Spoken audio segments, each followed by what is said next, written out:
સમાચાર સવારમાં આપનું સ્વાગત છે। તાજના તાજા અને મહત્વપૂર્ણ સમાચારો પર એક નજર કરીએ તે પહેલા ચેનલને સબસ્ક્રાઇબ કરી લો।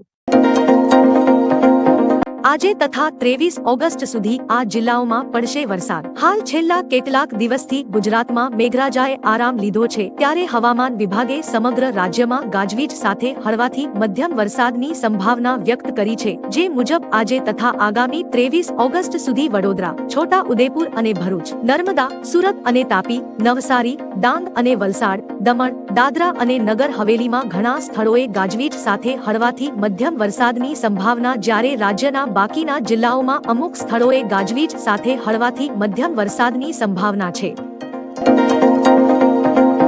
3-4 દિવસમાં લસણના ભાવમાં થયો અધધધ વધારો। ચીનથી સપ્લાય ઘટી અને ભારતથી નિકાસ વધી। શાકભાજી અને કઠોળ બાદ હવે લસણના ભાવમાં અધધધ વધારો થયો છે। ચીનથી સપ્લાય ઘટતા ભારતમાંથી લસણની નિકાસ વધતા અને સાથે હાલ તહેવારોના પગલે લસણની માંગ વધી છે, જેથી ભાવમાં પ્રતિ મણે 3-4 દિવસમાં જ 1000 રૂપિયાનો તોતિંગ વધારો થયો છે। યાર્ડમાં આશરે 30% ભાવ વધારો નોંધાયો છે અને વધુ ભાવ મળતા સંગ્રહાયેલું લસણ પણ બજારમાં ઠલવાઈ રહ્યું છે। 2500 થી 3500 રૂપિયાએ વેચાતું લસણ આજે 3000 થી 4700 ના ભાવે વેચાઈ રહ્યું છે।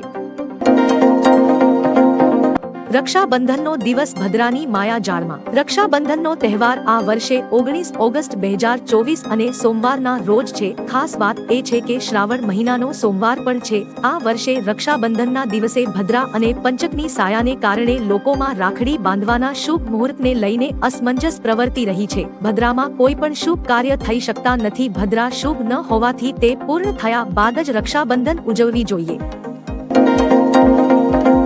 ગુજરાતના નાના યાત્રાધામોનો ₹857 કરોડના ખર્ચે થશે વિકાસ। કોટેશ્વર મહાદેવ, બહુચરાજી અને માંચી ચોક પર વિશેષ ફોકસ। મુખ્યમંત્રી ભૂપેન્દ્ર પટેલના નેતૃત્વમાં ગુજરાતમાં પ્રવાસન ક્ષેત્રે સતત વિકાસ કરી રહ્યું છે। રાજ્યમાં પ્રવાસન ક્ષેત્રે જે પ્રગતિ થઈ રહી છે તેમાં ધાર્મિક પ્રવાસનનો ખૂબ મોટો ફાળો છે। તે જોતા રાજ્ય સરકાર દ્વારા ધાર્મિક પ્રવાસનને વેગ આપવા માટે કરોડો રૂપિયાનો ખર્ચ કરવામાં આવી રહ્યો છે। રાજ્યના સોમનાથ, અંબાજી, દ્વારકા વગેરે જેવા મોટા અને મુખ્ય યાત્રાધામોના વિકાસ ઉપરાંત રાજ્ય સરકાર નાના યાત્રાધામોનો પણ જબરદસ્ત વિકાસ કરી રહી છે। નાના યાત્રાધામોનો જેવા કે કોટેશ્વર મહાદેવ, બહુચરાજી અને માંચી ચોકનો ₹857 કરોડના ખર્ચે વિકાસ કરવામાં આવશે।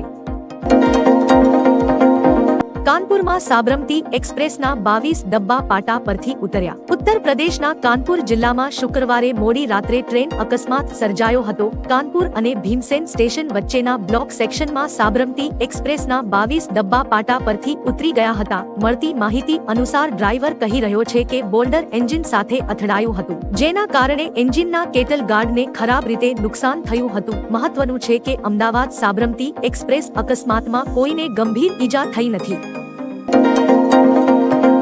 પૂર્વ મુખ્યમંત્રી વિજય રૂપાણી પીએમ મોદીને મળ્યા। ગુજરાત રાજ્યના પૂર્વ મુખ્યમંત્રી વિજય રૂપાણી વડાપ્રધાન નરેન્દ્ર મોદીને મળવા માટે દિલ્હી ગયા હતા, જ્યાં તેઓ પીએમ સાથે મળી ઘણા મુદ્દાઓ પર ચર્ચાઓ કરવામાં આવી હતી। જો કે એક તસવીર હાલ સોશિયલ મીડિયામાં વાયરલ થઈ રહી છે, જેમાં પીએમ મોદી અને વિજય રૂપાણી ચર્ચાઓ કરતા જોવા મળી રહ્યા છે। ખેડૂતો માટે સરકારે જાહેર કરી માર્ગદર્શિકા। ડાંગરની ખેતી કરનારા ખેડૂતો માટે ગુજરાત સરકારે માર્ગદર્શિકા જાહેર કરી છે, જેમાં ડાંગર પાકમાં થતા રોગ અને જીવાતને અટકાવવા ફેરોપણીના 30 દિવસ બાદ હેક્ટરે 30 ફેરોમોન લ્યુર સાથેના ટ્રેપ એકબીજાથી સરખા અંતરે મૂકવા અને લ્યુર દર 3 અઠવાડિયે બદલવા આ માર્ગદર્શિકામાં અનુરોધ કરાયો છે। રાત્રિના સમયે પ્રકાશ પિંજર ગોઠવવું, જેથી ગાબમારાની ઈયળ તેમજ લશ્કરી ઈયળના પુખ્ત ફૂંદા આકર્ષીને તેની વસ્તીમાં ઘટાડો કરી શકાય। બારડોલીના સાંસદ પ્રભુ વસાવાએ પીએમ મોદીને પત્ર લખ્યો। ન્યુરો ટ્રીટમેન્ટને આયુષ્યમાન ભારત યોજનામાં સામેલ કરવાની કરી માંગ। બારડોલીના સાંસદ પ્રભુભાઈ વસાવાએ આયુષ્માન ભારત પીએમ જન આરોગ્ય યોજનામાં ન્યુરો ટ્રીટમેન્ટનો સમાવેશ કરવા માટે વડાપ્રધાન નરેન્દ્ર મોદીને એક પત્ર લખી રજૂઆત કરી છે। સાંસદ પ્રભુભાઈ વસાવાએ પત્ર મારફતે કેન્દ્ર સરકારને અનુરોધ કરતા કહ્યું છે કે દેશમાં ઘણા લોકો ન્યુરોલોજીકલ રોગોથી પીડાય છે અને તેની સારવાર અત્યંત ખર્ચાળ અને જટિલ છે। ઘણા દર્દીઓ અને તેમના પરિવારજનો માટે આ રોગોની સારવાર માટે આર્થિક ખર્ચનો મોટો બોજ પડે છે, જે પરિવારજનોને પોષાય તેમ નથી હોતો। રાહુલ ગાંધીની નાગરિકતા રદ કરો, હાઈકોર્ટમાં અપીલ કરાઈ. રાજ્યસભાના પૂર્વ સાંસદ સુબ્રમણ્યમ સ્વામીએ રાહુલ ગાંધીની નાગરિકતા અંગે દિલ્હી હાઈકોર્ટમાં અરજી દાખલ કરી છે. તેમણે કોર્ટ પાસે રાહુલ ગાંધીની ભારતીય નાગરિકતા રદ કરવાની માંગ કરી છે. સ્વામીએ દાવો કર્યો છે કે રાહુલ ગાંધી પાસે બ્રિટિશ નાગરિકતા છે, તેની પાસે બ્રિટિશ પાસપોર્ટ છે. તેમણે કેન્દ્ર સરકારને પણ આ મામલે પગલાં લેવાની માંગ કરી છે. ડુમસમાં મોજે દરિયો, સુરતની નવી ઓળખ. સુરત મનપાએ ડુમસ બીચ માટે 257 કરોડનો અંદાજ મંજૂર કરી દીધો છે, જેમાં cycle track, sports activity, kids play area અને અર્બન બીચ સહિતની તમામ સુવિધા લોકોને મળશે. આ પ્રોજેક્ટ 4 ઝોનમાં છે, જેનું તબક્કાવાર આયોજન કરાશે. જે આ સી ફેસ પ્રોજેક્ટ 79 હેક્ટર સરકારી જમીન તથા ફોરેસ્ટની 23 હેક્ટર મળી કુલ 102 હેક્ટર ઉપરાંત દરિયા કિનારાની 47 હેક્ટર સરકાર હસ્તકની બિનનંબરી જમીન છે. 2 એરપોર્ટ અને 3 મેટ્રો પ્રોજેક્ટ મંજૂર. કેન્દ્રીય મંત્રી અશ્વિની વૈષ્ણવે કહ્યું કે દેશને 2 નવા એરપોર્ટ માટે મંજૂરી મળી છે. વધુ 3 મેટ્રો પ્રોજેક્ટને પણ મંજૂરી આપવામાં આવી છે, જેમાં બેંગ્લોર મેટ્રોના 3જા તબક્કાને મંજૂરી આપવામાં આવી છે. આ 3જા તબક્કાના મેટ્રો પ્રોજેક્ટમાં 15,500 કરોડ રૂપિયાનો ખર્ચ થશે. બીજો પ્રોજેક્ટ મહારાષ્ટ્રના થાણેમાં હશે. આ માટે 12,000 કરોડ રૂપિયાનો ખર્ચ કરવામાં આવશે. ત્રીજો મેટ્રો પ્રોજેક્ટ પુણે શહેર માટે છે.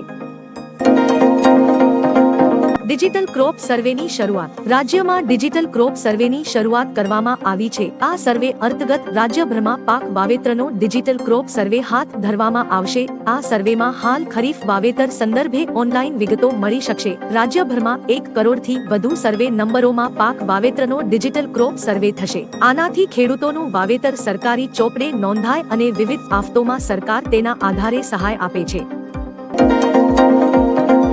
સુરત મનપા કચેરીની જગ્યા વકફ સંપત્તિ નથી. ગુજરાત વકફ ટ્રિબ્યુનલે વકફ બોર્ડનો દાવો ફગાવ્યો. તાજેતરમાં જ કેન્દ્રીય મંત્રી કિરણ રિજિજુ દ્વારા રજૂ કરવામાં આવેલા વકફ સંશોધન વિધેયક 2024ને લઈને સંસદમાં ભારે હોબાળો થયો હતો. આખરે સત્તા પક્ષ અને વિપક્ષ વચ્ચે ચર્ચા બાદ આ બિલને સંયુક્ત સંસદીય સમિતિ સમક્ષ મોકલી દેવામાં આવ્યો છે. જો કે આવનારા દિવસોમાં સુરત મનપા કચેરીની જગ્યા મુગલ સરાયને લઈને વિવાદ વકરી શકે છે. હકીકતમાં ગુજરાત વકફ ટ્રિબ્યુનલે આ ઇમારતને વકફની સંપત્તિ માનવાનો ઇનકાર કરી દીધો છે, જેથી અરજદારે હાઈકોર્ટના દ્વાર ખટખટાવ્યા છે.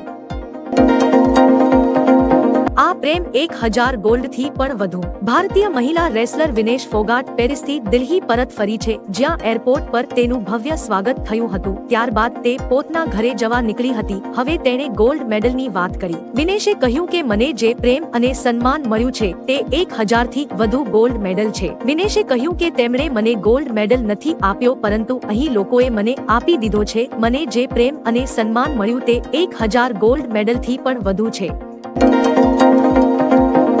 ઉદયપુરમાં ચાકુબાજી આરોપીના ઘર પર ચાલ્યું બુલડોઝર. રાજસ્થાન શહેર ઉદયપુરમાં શુક્રવારે થયેલી મારામારી બાદ તણાવનું વાતાવરણ છે. ઘટનાની ગંભીરતાને ધ્યાનમાં લઈને અથડામણવાળા વિસ્તારમાં પોલીસ દળો તૈનાત કરવામાં આવ્યા છે. આ મામલે સમાચાર એવા છે કે ઉદયપુરમાં દિવાન શાહ અલી કોલોની સ્થિત છરી વડે હુમલાની ઘટનામાં સામેલ અયાન શેખ અને તેના પિતા સલીમ શેખના ઘરે મ્યુનિસિપલ કોર્પોરેશનની ટુકડી પહોંચી હતી અને આરોપીના ઘર પર બુલડોઝરની કાર્યવાહી કરવામાં આવી હતી. કચ્છ એક્સપ્રેસને નેશનલ એવોર્ડ મળતા મુખ્યમંત્રીએ પાઠવ્યા અભિનંદન. 70માં નેશનલ ફિલ્મ એવોર્ડમાં ગુજરાતી ફિલ્મ કચ્છ એક્સપ્રેસ મેદાન મારી ગઈ છે. કચ્છ એક્સપ્રેસને બેસ્ટ ફિલ્મ સહિતના 3 એવોર્ડ મળ્યા છે. માનસી પારેખને પણ બેસ્ટ એક્ટ્રેસનો એવોર્ડ મળ્યો છે. માનસી પારેખ ગોહિલ અને પાર્થિવ ગોહિલ આ ફિલ્મના પ્રોડ્યુસર પણ છે. આ ફિલ્મમાં મહિલા સશક્તિકરણનો મુદ્દો રજૂ કરવામાં આવ્યો હતો. ટ્રેન અકસ્માતનું કારણ આવ્યું સામે. ટ્રેન દુર્ઘટનાને લઈ રેલ મંત્રી અશ્વિની વૈષ્ણવની પ્રતિક્રિયા સામે આવી છે. તેઓએ આ ઘટનાને ષડયંત્ર ગણાવ્યું છે. અશ્વિની વૈષ્ણવે સોશિયલ મીડિયા પ્લેટફોર્મ પર લખ્યું છે કે આ અકસ્માતમાં કોઈ મુસાફરો કે કર્મચારીઓને ઈજા થઈ નથી. મુસાફરો માટે અમદાવાદથી વધુ મુસાફરી કરવાની વ્યવસ્થા કરવામાં આવી છે. ગોવિંદપુરી સ્ટેશન પાસે ટ્રેન અચાનક પાટા પરથી ઉતરી ગઈ હતી અને તેના 22 ડબ્બા પાટા પરથી ઉતરી ગયા હતા. મમતાજીને શરમ આવવી જોઈએ. પટનામાં બીજેપી સાંસદ રવિશંકર પ્રસાદે આરજી કર મેડિકલ કોલેજ અને હોસ્પિટલમાં રેપ મર્ડર કેસ પર કહ્યું, એક મહિલા મુખ્યમંત્રીના નેતૃત્વમાં બંગાળમાં જે થઈ રહ્યું છે તેના પર મમતાજીને શરમ આવવી જોઈએ. સ્વામી વિવેકાનંદ, સુભાષચંદ્ર બોઝ અને રવિન્દ્રનાથ ટાગોરની ભૂમિમાં બર્બર બળાત્કાર થઈ રહ્યો છે. ત્યાં ડોક્ટરો પર ગુંડાઓ દ્વારા હુમલો કરવામાં આવે છે અને તમે વિરોધ કરી રહ્યા છો તે ખૂબ જ નિંદનીય છે.